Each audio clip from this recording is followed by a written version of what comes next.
everyone. Thank you for tuning into the JPI's fundraising live stream. This is a quick reminder for you to click the link in our description box below and donate to our COVID 19 crowdfunding campaign in association with Give India, Uplift, and the Ujala Foundation. Welcome to College Roundtable.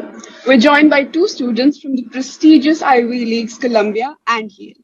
We also have with us the director of Jayashree Periwal Group of Schools, Mr. Ayush Periwal. Thank you for joining us, everyone. Thank you, Shruti. Thank you, Saina. Hi, Rupal. So, for everyone to get context, Rupal, when we look at the end of your journey in high school, uh, you had offers from literally every university, the world chasing you. But that wasn't the case somewhere around mid December, where I remember even when we were choosing your early college, you were quite adamant and headstrong about choosing a particular college for reasons best known to you at that time. I think there was more of your emotions working at that time than reason. And we had discussed about potentially applying to Columbia early, and of course, that didn't happen. And simultaneously, on another big pressure that was hanging over your head, Priyal, your elder sister, from being an academic genius to someone who was involved in multiple extracurriculars, without it being officially said, there was a lot of pressure about fitting into her shoes, making sure that you're able to match her records and so forth. So why don't you talk us through dealing with that stress, dealing with your deferral, and then eventually coming to, I don't know, I remember very clearly there was one graphic made of yours which had all the college logos you were accepted into, and we still could not fit all of them. Yeah, I saw that. That has indeed been like a huge part of my college life and my identity. And high school for me has been this incredible journey of just self-realization and kind of a reckoning with self of my own understanding and values of the world. So I think for me in high school, the way I dealt with, um, for instance, comparisons with my sister Priyaldi, was not very mature. And I remember you definitely counseling me through that you are an individual and you need to look at yourself as an individual and make those choices. Um, I think, but over time, I had to kind of regain and rebuild that confidence in myself. And that is a process that is never really over. You continue to work and you continue to strive towards that. And I definitely am still someone who, like a lot of others, like faces imposter syndromes in multiple different rooms and situations that you find yourself in. Um, so confidence building is definitely one thing that helped me counter that stress of being compared to someone you were literally born with or before and after. Um, and for me, it was a great moment of validation when I got those acceptances, because for me that meant, Rupal, like, your hard work is showing these results. You did it. It was like a pat on the back that you've done a good job and these acceptances are there to show it to you. So you better take ownership of it, because at the end of the day, they want you for you and not who you're around and not who your sister is, not who your family is, none of that. um, so I definitely think that those acceptances did give me that confidence boost that I needed. And I would say, like, from there it has been a constant process of unwinding, gaining more confidence as you go. And then college has been a vehicle to continue that self development and growth. Rupal, one more question to you before I'll eventually move on to Herleen. You talked about dealing with this stress, and this became kind of the central identity of your main common application essay. And it was a very insignificant moment that made you realize that you are a different individual to that of Priyal, your sister. And also, when it came to choosing between the multiple options that you had, why did you end up choosing Columbia? And what would you think your decision making process was at that time? And would you change it if you could go back in time? I believe, and I'll answer your second question first, which is why Columbia? What was your decision-making process, and would you change that? Um, I was fortunate enough to be in a position to be able to choose from various universities. And one of the central choices that I remember discussing with you that we were making was whether I should go to Brown or Columbia. And I chose Columbia partly because it's a great institution. It gives me a strong foundation is with economics, which is something I wanted to study. Then I had that focused mindset when it comes to economics. At the same time, it was a place where I could build my own identity, um, where I could build my own personality, irrespective of other people, other influences in my life. Um, so that was one of the appeals of Columbia. And this way of thinking, there was something also very intuitive about Columbia that felt right to me. I remember, and this is very cheesy, but I remember the day I got that admission. I got into several other universities as well, but I dreamt of Columbia that night. I know it's very cheesy, but there was something intuitive that kind of drew me towards the university. And looking back after 4 years, I am very happy to say I've had like a wonderful college experience, and I would not change my choice. I am glad there was some invisible force guiding me, and whether it's rationality, whether it's mentorship from you and all the people I talked to after getting into the universities, I think I made a good choice for myself. Um, so yeah, I think that's what I would say. Also, going back to your earlier question about like a small instance that makes you realize that you need to uphold your identity. I think that's often true for life. There are small things that happen that have a bigger ripple effect and makes you question like seemingly insignificant things that make you question kind of where you're headed. Um, so I would just say like that if you're thinking about something insignificant that relates to something significant in your life, that can be a moment of introspection, a moment of growth. And especially if you're writing common applications or anything very reflective, it can be helpful to think about what are the small things that irk you, that push you. And for me, it did help me kind of reflect on my life. Um, yes, I think that's all I That's have. great, Rupal. Moving from Columbia to another student who applied early to Columbia, as well as when I talk about pressure, having two parents as the top medical professionals in the city, it is an automatic understanding, at least within our society, that you take up medicine as a future, especially if you're also good in biology, academically very bright. And here we had Herline, who was, of course, acing it in biology, but wanted to pursue economics. So, Harleen, how were the, I would say, middle school as well as high school years for you, battling and asking yourself what you wanted to pursue? And how did you end up choosing a field relatively diverse from the traditional field that most medical professionals, kids end up choosing? Yes. Thank you so much, first of all, for those very, very kind words. I think this is something that's a huge part of my life. My whole college application was basically around this conflict of, coming from a very strong medical background and then trying to do something that's very, very different from that. Um, I think growing up, I never actively thought about it. I think it was just given that this is something that I'm going to do, and there was no sort of explicit pressure that came from my parents or anyone else.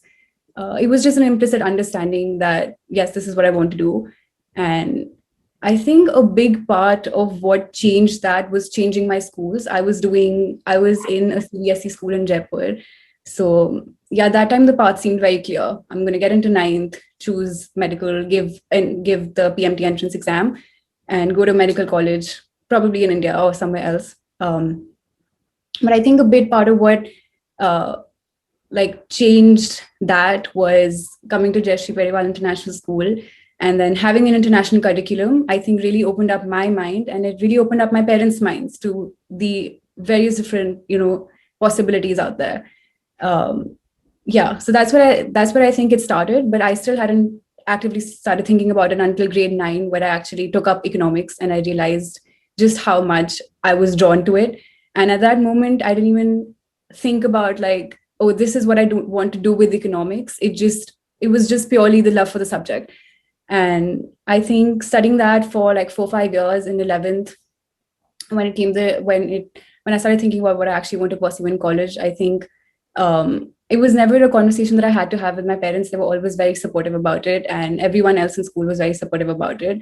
But I think it was more sort of a pressure that I brought on myself of like, is this a sensible decision? I have two very successful parents in the field, the connections that could bring for me, and how great that could be for my career was something that like always bothered me deep down in my heart. And so it was definitely always a conflict. But I think somewhere down the line that passion overtook that. And I think it's like, it's very important. Did we lose Herlene? Yeah. So we edit that in the final video. I think she'll join back shortly. Okay. So Rupal, what's next for you? So I'll be doing APM, which is product management at Google, and I'll be joining. Wow. Yeah. Wow. I don't know. You should definitely connect with Shashank. He's a software engineer at Google. We just had a call. Some students had a call with him yesterday. He's what, 3 batches senior to you? Shashank Gadia. Goyal, not Gadia. Oh, okay. Yeah, he is Alka ma'am's elder daughter's batch. Okay, makes sense. Rhythm on batch. Yeah. So are you going to be working in Palo Alto or New York? I will be in California, so I will be in the headquarters, Mountain View. That's amazing. Yeah. Yeah. So in fact, he was just saying that if anyone needs any advice on Google, etc., reach out to me. He's been working there for 3 years now. That's amazing. Yeah. So I'll definitely shoot in his number or his email address to you, and definitely connect with him on that or on LinkedIn. Yeah. No, that sounds amazing. I didn't know that you had alums there. So that's very cool. Yeah, it should be pretty cool. Shruti, so I think I have begun with Herlene. You guys can take over and continue with Rupal. And when Herlene joins, then you can take over and ask her, again, just to give context, very similar story like Rupal. Rupal had applied to Penn early and was deferred. She had applied to Columbia early and was deferred. At the end of it, both of them had, gazillions of universities, the world chasing them. I remember it for Harleen was also Duke, Berkeley, Cornell, Yale, and she finally ended up choosing Yale. So you can, of course, ask her about her decision-making process like we asked Rupal. So Rupal, great speaking to you, great chatting to you. And, we'll be in touch. And of course, I don't know if you guys know this, but Saina, Rupal has still been so integral with the school, so passionate with as an alum of the school. Organize the Columbus symposiums. Any good idea that she comes about, she'll quickly drop me a message that this is what we can bring back. And that's something that I really want to drive into most of you also. Take care, guys. Take care. Oh, Harleen's back. Should we continue with Harleen's answer? Okay, Harleen is back. So I'll just finish it and then you guys can take over. Yeah, so Harleen. So you mentioned that, choosing the road less taken was, of course, not as easy as it sounded, not because there was parental pressure on you, but there was an inherent inbuilt pressure. So I guess a message to everybody is to have an open conversation before thinking of preconceived notion. And I think the great part was that you and your father connected over music, and that's where you were able to speak your heart out to him. My second question, which I was just briefing all of them about, was success. Was it immediate for you when it came to colleges? There was a bit of dejection, a bit of sadness, a few tears when the deferral from Columbia had come in your ED round. I remember your interview had gone phenomenally well, and you were so at some point you had perhaps thought that this acceptance is coming in. And then, of course, by the end of it, you had the world chasing you, whether it was Cornell, Berkeley, Yale, and you had difficult choices to make. So any advice for anyone dealing through their first deferral rejection? And then, of course, what was the method behind the madness of choosing your final destination, which is Yale? Mm-hmm. Yeah, Yeah, I think like you mentioned, it was definitely very heartbreaking in that moment. It felt like the end of the world. I felt like, okay, this is it. Like, but I think this is one of the key things to keep in mind for life in general is that like one of the key things that make a successful person is like how well you deal with failures and whether you let those failures define you or not. So in those weak moments, I think it like set me back a lot. But I think looking back, I mean, this is probably something that everyone's heard enough times before, but when it comes to college admissions, I think fit really is extremely important.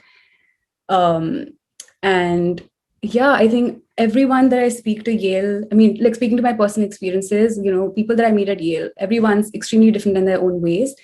But I think Yale has a very distinct personality, and everyone that I meet reflects that personality in some form or the other. So, yes, it did set me back in that moment, but maybe that was not because of a fault in my own, but just because it wasn't the right fit for me or I wasn't the right fit for them.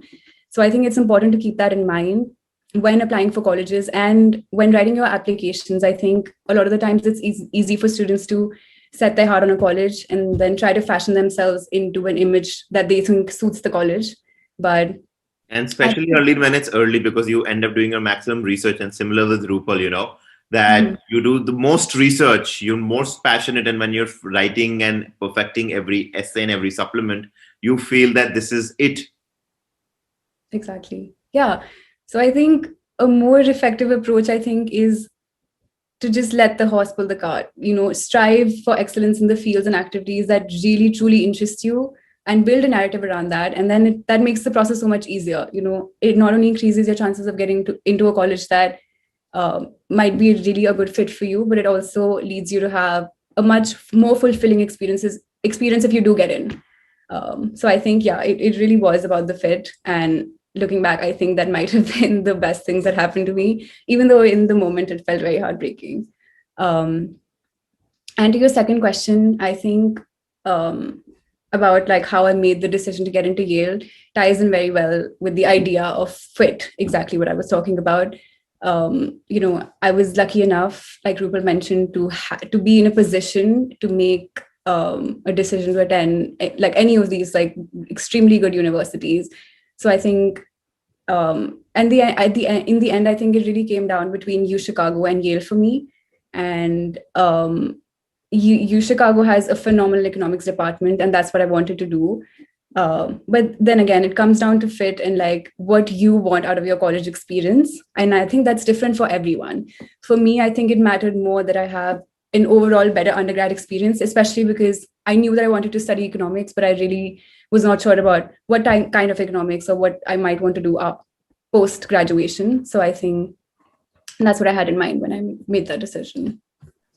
I think that's great. Also, Harleen, a little bit of a movement that you've created. I don't know how happy the medical professionals of India are, but I get so many requests from so many parents and students. No, no, no. They'll do something other than medicine. That's not what they're passionate about. We've heard of this girl from Jaipur, both phenomenal doctor parents. And, she is at Yale doing economics and got into U Chicago and Berkeley and Cornell and so forth. So started kind of a revolution. I'll hand it over now to Saina and Shruti to take this forward. Great speaking to the two of you. Saina, you can go ahead. Okay, so the first question we have to start the roundtable, it's for both of you actually. Before taking such life-changing decisions regarding which college you were going to attend or which essays you were going to write, we all have to be schooled through the process. How was your college counseling experience at school? What did it entail, etc., etc.? Rupal, you can please go first. Yeah, I would say maybe Harleen and I would have some intersections there because IUSER has this very unique, tailored process for everyone.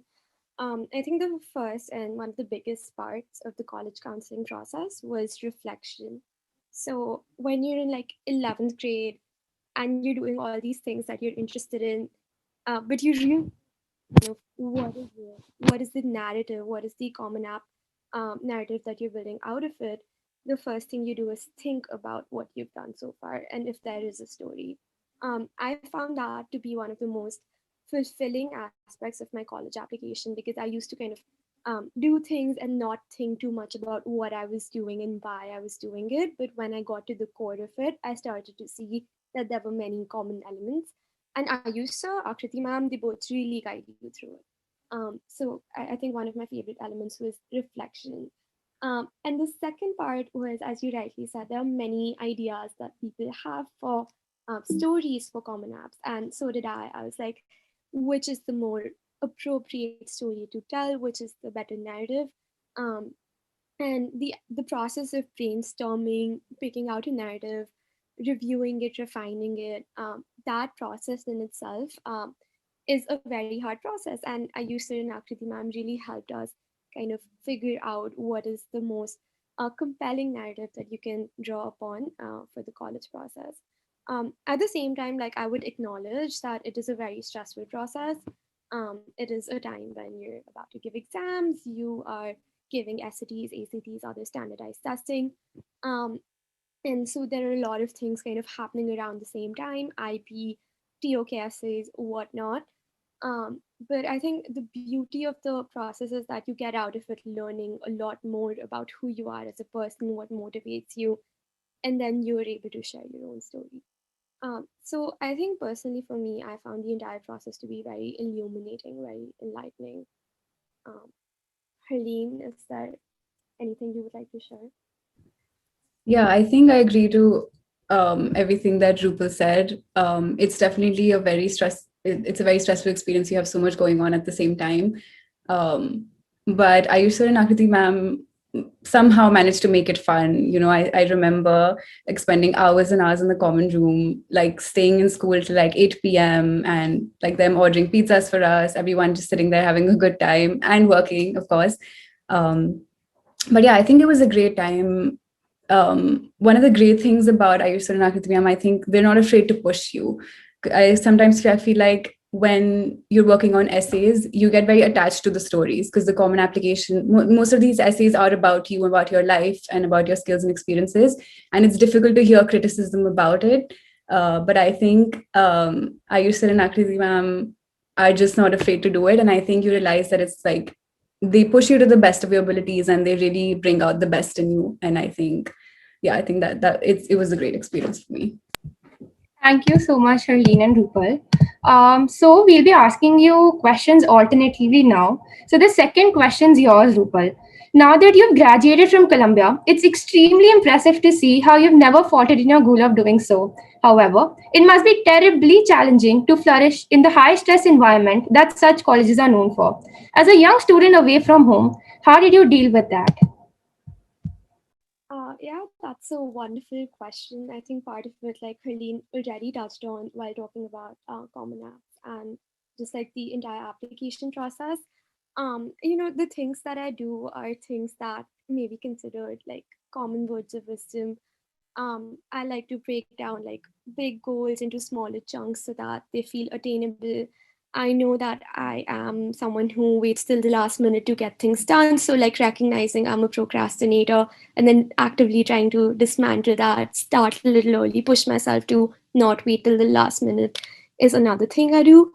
But I think one of the most important things for me is I watched this TED talk a couple of years back, and it's by this person called Kelly McGonigal who talks about thinking of stress as your friend. So that kind of shift, and I can link it to you guys if anyone's interested. But she talks about how when you're stressed, you have a lot of physiological responses, right? Your heart rate increases. You breathe more. Your body takes in more oxygen. And she says that instead of looking at those physiological responses as sign of harm, as sign of your body is under a lot of pressure, think of it in terms of your body is getting energized and it's getting ready to do something challenging ahead. And I think just that intellectual or that cognitive shift in thinking about stress, well, it's not perfect, but I find it helpful. So that's how I think reformulating or reframing stress has been helpful for me away from home by myself in college. Thank you for that. That's incredibly helpful. I'm sure I'll definitely be looking for that TED Talk soon. And now, a question for Harleen. You've had, we all assume, an exceptionally vibrant time studying the nooks and crannies of your prestigious institution, and it must be a growing experience like no other. How is it to reach for the stars like that every single day? Like, do you get intimidated by the centuries of history that you study with at your campus? Yeah, I think Rupal will probably agree to this. Everyone in their college lives at some point feels the imposter syndrome, where you feel like, you doubt your abilities and you feel like you don't belong here.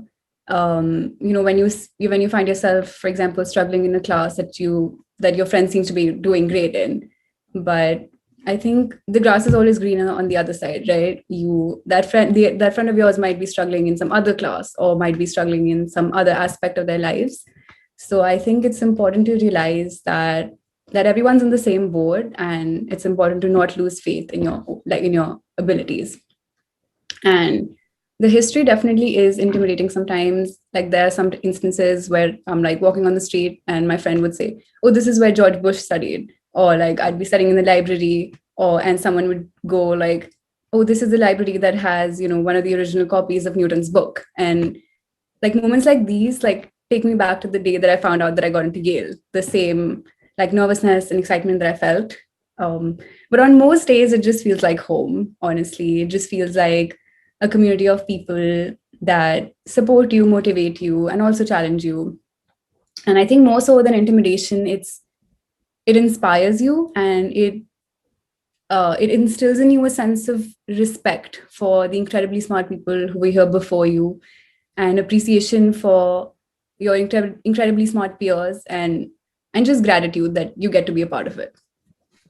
Thank you. Rupal, do you have something to add to that, or should we move to the next question? I think you captured it perfectly. Being kind of in the same halls and corridors where, as they say, there were great thinkers, believers, doers.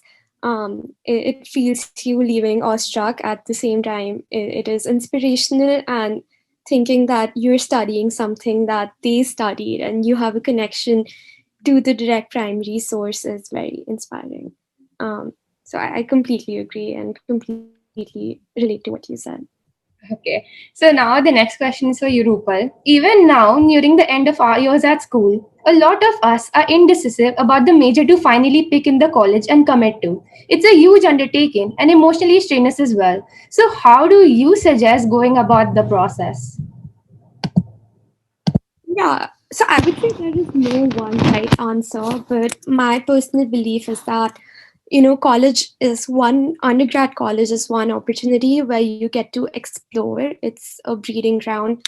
I personally found myself going to the directory of classes, seeing what are the possible majors and what are the possible combinations of majors you can take, and just seeing, okay, does that sound interesting to me? Is that something I want to see? So I've taken classes in like I've taken classes in psychology. I took intro computer science courses. I took religion, linguistics, theater courses, which has nothing to do with my major. But because I came in as an economics major, but I started finding computer science so interesting that I actually made it one of my other majors. So college is that opportunity where you can kind of explore different things um, without too much commitment to it, because everyone has the opportunity to take classes kind of outside of exactly what they're majoring in, and it's a great like facilitation or different interests. um, I know there are people who come in knowing exactly what they're interested in or what track they're in, and for them perhaps like the depth more than the breadth makes more sense. um, but if you wouldn't be asking that question to me if you already knew kind of what you were interested in. So yes, like this is a great chance to explore. Even if you can audit a class, sit through a couple of them, see if it's interesting to you. College is a great time to do it. Okay. Thank you so much, Rupal. Yeah, I think testing and trying out new things are really going to be the basis of our college experience, even for us and for the ones that will come after us. Harleen, question for you now. It must not be all giving essays and like studying for the next exam, even at some place like Yale. How do you suggest decompressing and relaxing after a week of studies? What haunts on the campus or near the campus do you love to frequent with your friends and your classmates when you're free? Yeah, I think college is definitely not just deadlines and exams. I think most people think going to a good college means being around people who live for schoolwork and never leave their rooms. But I think Rupal would agree that that's the opposite of the truth. I think people take their work very seriously, of course, but they spend just as much time and effort into their extracurriculars and social lives. And I love that. I think, personally for me, I think rehearsing with my a cappella group is a very big stress buster. Sometimes we have retreats or tours. Not this year, definitely because of the COVID situation. But yeah, it's always nice to have a getaway, away from schoolwork and stress. And yeah, I think I sometimes hike with my friends to East Rock, which is a small park on a hill close to Yale, and the views are breathtaking. It's very very therapeutic. So I think yeah, there's a lot of fun things to do, and there's a lot of weird things as well. There's a competitive hot dog eating club and a knitting club and whatnot. So yeah, the weirdest things you can possibly imagine. So yeah, it's a fun time. Okay. Arlene, you just mentioned about your music cohort. Do you want to elaborate on that and how that helps you and something more we can know about your music cohort? Yeah, sure. So I'm in an a cappella group called Pitches and Tones that I joined my first semester at Yale. And honestly, one of the best decisions I could have ever made. Um, as soon as I joined it, I making that transition from high school to college life, especially when you're in a different country, is very difficult. And I think finding groups of people to fall back on for support is extremely important. And I think music helped me do that. And it helped me find this connection with a group of people, and it was absolutely amazing. And it just music helps me in so many different ways. Like sometimes in my own time when I practice classical music, it helps me feel connected to my country and my roots, which is also very difficult when you're studying in a different country. So yeah, I think that's it helps me. And yeah. Perfect. Thank you. So here's it for you for Rupal. Roosevelt famously said, "The more you know about the past, the better prepared you are for the future." Keeping with his words, which global trends are you following that you think will shape the world economy in the next 5 years? Yeah, very interesting question. I think one of the biggest trends that I find fascinating as someone who's studying computer science but is also interested in the society at large is the emergence of artificial intelligence. Whether we see it explicitly or not, AI is a huge part of our lives.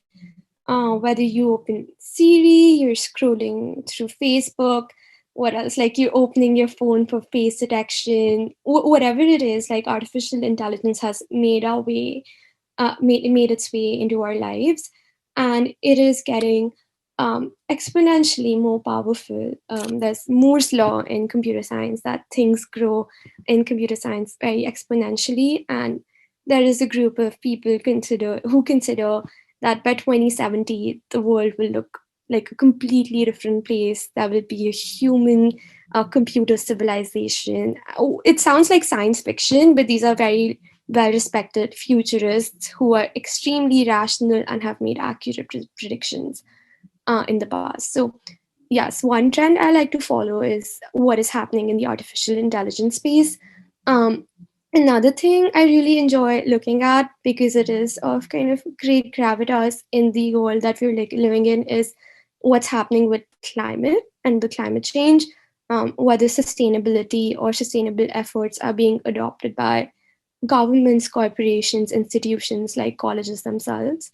Um, there is a global endeavor to reduce our carbon footprint on this planet to a net zero by 2050, but is that actually attainable? Are steps getting taken in that direction? Is there investment there? So there are a lot of interesting things happening in that space, and I find looking at that space very fulfilling because it is about our future.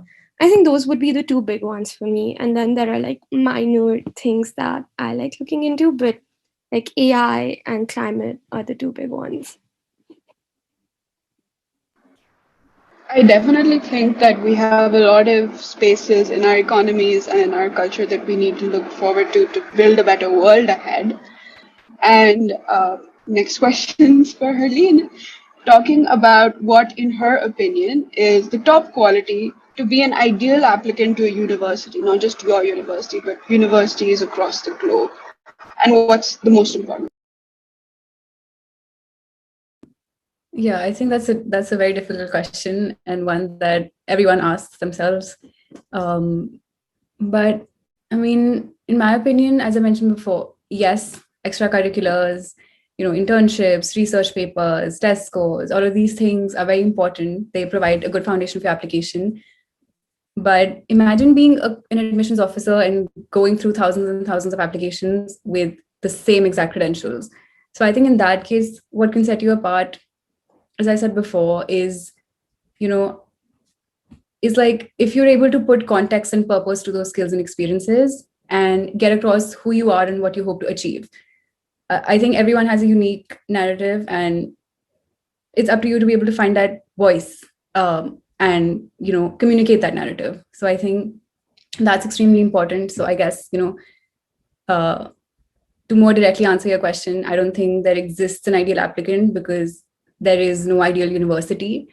I think every university has a distinct personality, just like every applicant does. So I think it really is about finding the right match. Again, speaking to personal experience, I really wanted to go to Columbia, but I probably wasn't a good fit. And I really do think Yale is a good fit for what I am and what I want to achieve in my life. So I think, yeah, it boils down to finding the right match. Sorry, Sabada. Thank you for that, Harleen. So here's another question for Rupal. All through our lives, we have certain signposts and symbols we hold on to, childish though they may be. There are superhero films like Marvel and DC, and famous celebrities who we adore. And your college seems to have a mix of these two in its mascot. Could you tell us more about who the mascot is and what they mean to the students at Columbia?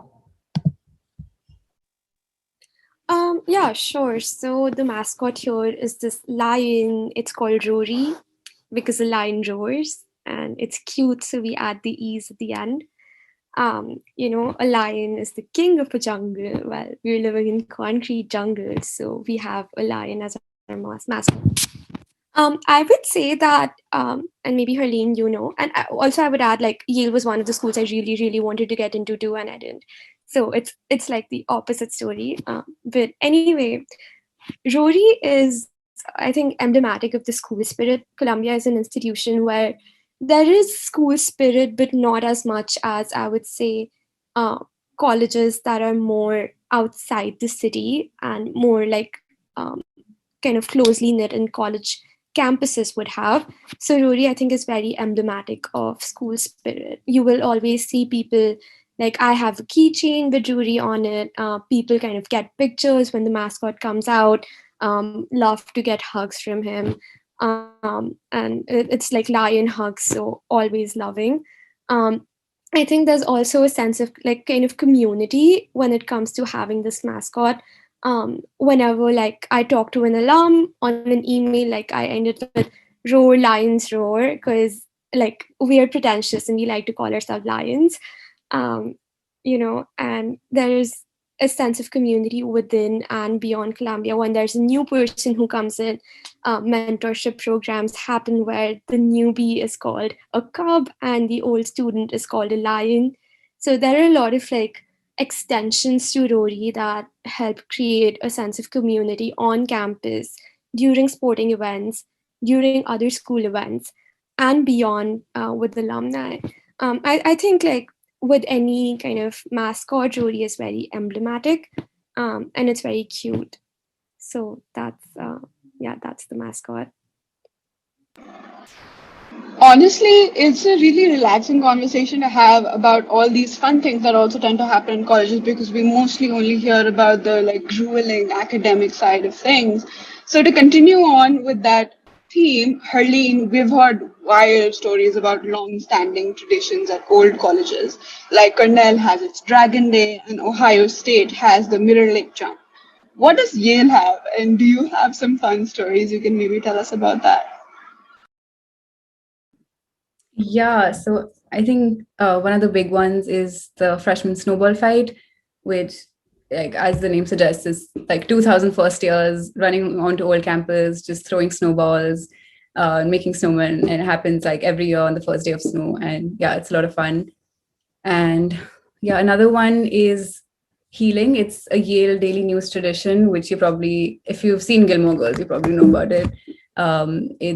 It's like they give you 3 minutes to make a newspaper hat, which sounds kind of dumb, but it looks fun. And my favorite one probably is the Howard Yale football game. It's an iconic football game that happens every year, alternatively between Yale and Howard. And even though I have absolutely no understanding of how American football works, I think it was still definitely one of the highlights of my first year, I would say.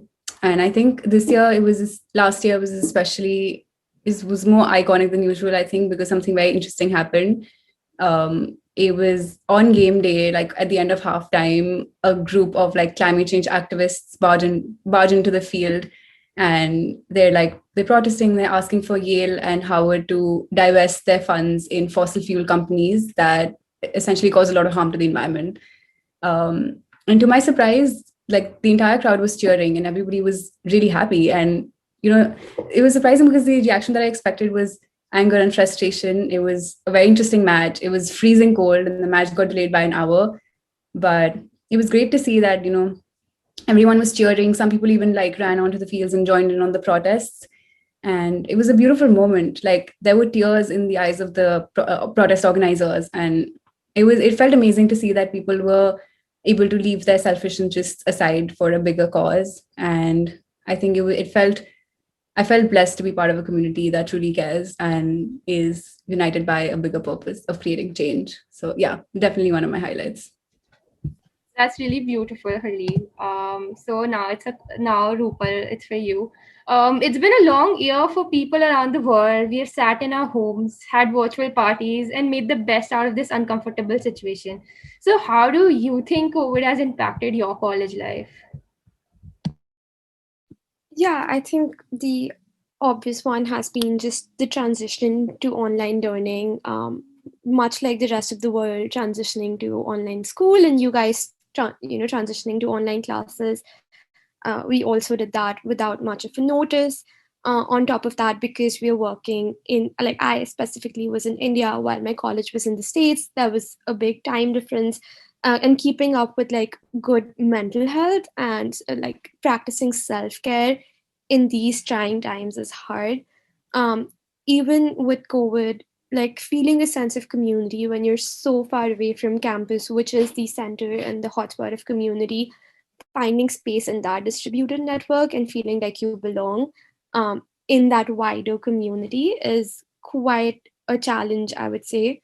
Um, and I think what we have learned, and I'm sure you guys, as you kind of navigate high school, is resilience, like whether it be through being the person who's learning remotely or being the person who is helping out family as they're going through tough times, whether it be emotional, health reasons, financial, whatever it is. um, and I think with that also comes the recognition of how education is a privilege.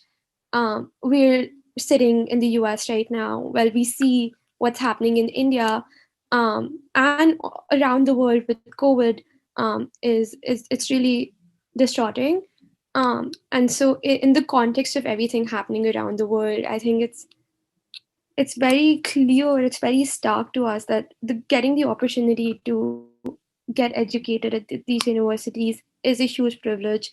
And the best thing we can do is help our communities, whether it's our online communities within classes, college community, local families, friends, our cities, our schools. That's what I think COVID has taught us and will continue to teach us. So yeah, that's kind of my experience of college. Like obviously as a senior, I wish there were um, more to celebrate. But when you contextualize you being a senior in the grand scheme of things, like it really doesn't matter, even though you wish it did. Um, Yeah. I guess the only chance and choice we have is to keep going on while trying to help most of our surroundings, doing it in a way that feels productive to us and original to who we are as people. And keeping in with that, I'll be signing off like Helene with some Oscar Wilde right now. That what seems to us as bitter trials are often blessings in disguise. What do you think has been your blessing this past year, your lucky charm? What have you learned, and what message would you want to impart to our viewers? Yeah. I think this is definitely a very tough time for everyone. And as Rupal mentioned, it definitely has made me, and I'm sure a lot of other people, realize their privilege more. Um, I think, I mean, I was on a gap semester, so luckily I didn't have to deal with the time difference. Um, but having this time away from school, I think really gave me a chance to reflect on my first year. It got me thinking, did I take these classes because I was genuinely interested in them, or did I take them because my friends were taking them? Did I attend these career events because I thought this is what I'm supposed to be interested in, or like was I genuinely interested? So yeah, I think it was a good chance to reflect on that and really think about what I want from my college experience going forward. um, and most importantly, I think it made me realize that it's okay to not always have everything figured out. Someone that I spoke to during quarantine, she said, I'm gonna give you a piece of advice that I give to all college students, and I know you're not gonna listen to it, but I'm gonna give it to you anyways. And she said, don't try to plan your life more than 2 years in advance, because trust me, it's not going to work out the way you think it is. And I think that's very true. I mean, and she said that the world is a hotbed of opportunities for young talent right now, but the world is always changing and the opportunities are constantly evolving. And and it's apparent now more than ever, right? Like, who would have thought 2 years ago we're going to be here, and who knows where we're going to be in the next 5 years. So so she told me that it's important to have direction in life, but to not allow yourself the flexibility to adapt and to be open to change is a disservice to your talent and your potential. And I think that's something that stuck with me. And this person who I'm talking about, she was an undergrad student at U Chicago, studying econ, wanted to be an economist, then ended up getting into consulting. And as part of her job, she worked with a couple of tax firms and realized she wanted to do tax law. So now she's at Yale studying at the Yale Law School. So I think this is something that we can really relate to.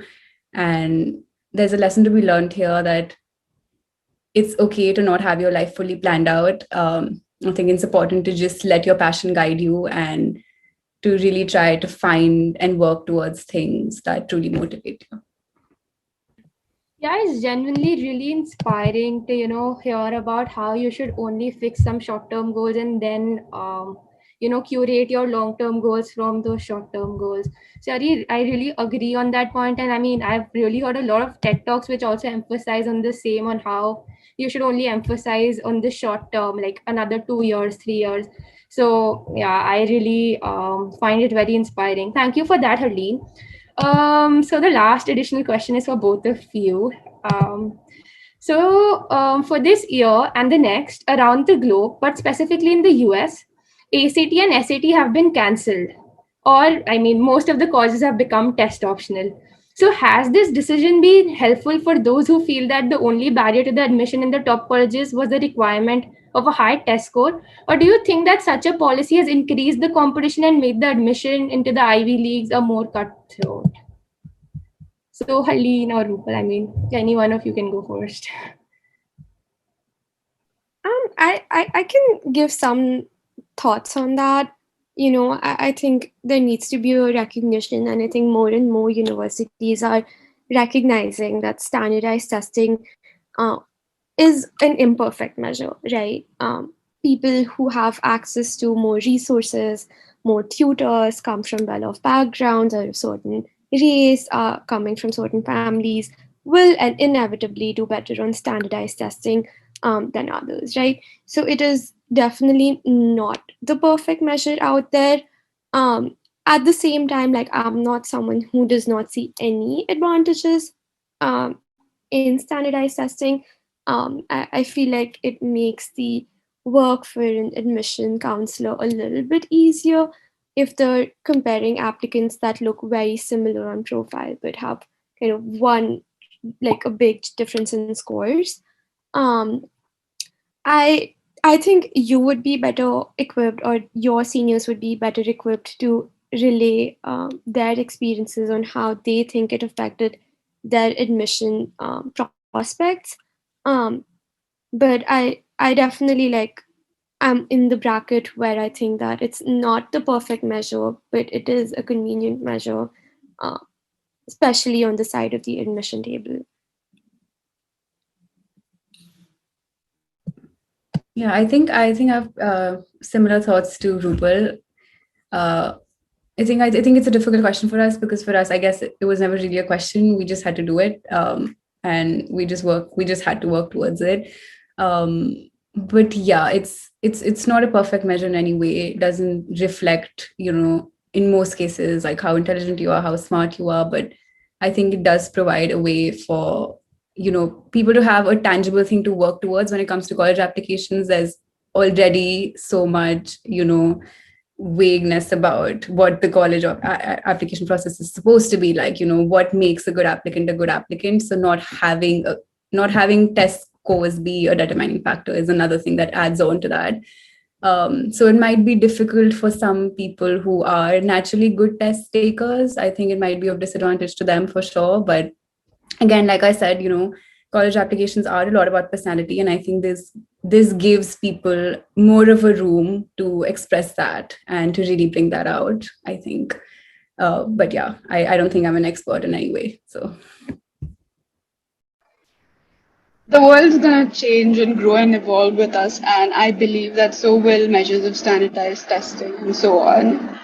And that's basically the end of our roundtable. That the world's gonna change, and we are going to have to catch up with it, whether it be advancements in this pandemic or advancements in our personal lives. So thank you so much for your time, Rupal and Hurleen. This was so informative and wonderful. Be safe. We hope to see you very soon. And I would like to thank our viewers for tuning into the Columbia and Yale edition of College Roundtable. This is a quick reminder for you to click the link in our description box below and donate to our COVID-19 crowdfunding campaign in association with Give India, Uplift, and the Ujala Foundation.